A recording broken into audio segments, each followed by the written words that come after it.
Сразу после встречи с малышами летчики отправились к школьникам в Чувашский кадетский корпус имени Кочетова.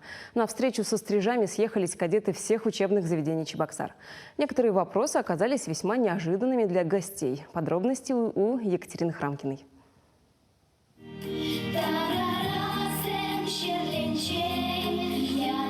Гостей школьники встретили радушно, с песнями и танцами, и провели небольшую экскурсию по новому зданию, упомянув при этом и свои заслуги. Недавно ученики Чувашского кадетского корпуса стали победителями первой смены юноармейского оборонно-спортивного лагеря «Гвардеец». Затем стрижей ждала, по их словам, самая страшная часть мероприятия – выступление на публике. Кадеты устроили офицерам настоящую пресс-конференцию. Пятиклассник 22-й Чебоксарской школы Миша Порфирьев 2 года держал в уме свой вопрос. Я захотел стать пилотом 2 года назад. Меня вдохновили стрижи. Когда я впервые увидел, я тоже захотел летать, как они.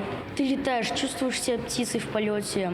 Наверное, хорошо видеть, когда все под твоими ногами.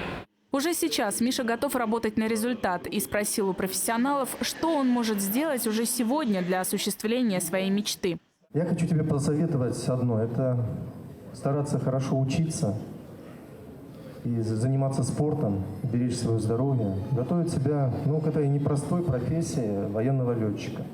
Ребят интересовало, давно ли офицеры решили стать летчиками, какими качествами должен обладать человек этой профессии, есть ли у них позывные, празднуют ли они день рождения своей пилотажной группы и как они относятся к пилотам-девушкам. Все вы, наверное, знаете нашу многократную чемпионку Светлану Капанину, 8-кратную чемпионку мира по высшему пилотажу, которая в своей жизни побеждала всех мужчин, между прочим.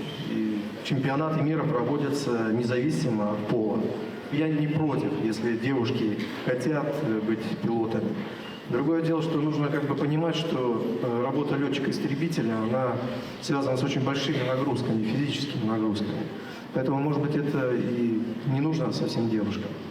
Стрижи поделились с ребятами, что начали мечтать о полетах еще со школьной скамьи. А одни из самых важных качеств, которые необходимо в себе воспитывать с детства, это целеустремленность и честность. В небе вообще не врут. Там не бывает такого. Можно на земле обмануть, что-то сказать, утаить. В небе этого просто не бывает. Это всем видно. И врунов, летчиков тоже не бывает. Любимый фильм команды «В бой идут одни старики», цитатами из которого они частенько разговаривают между собой. Стрижи отметили, несмотря на то, что облик Чебоксар с высоты птичьего полета с годами меняется, постоянным остаются добродушие людей и то, как летчикам радуются горожане. Екатерина Храмкина, Владимир Синдеев, Вести, Чебоксары.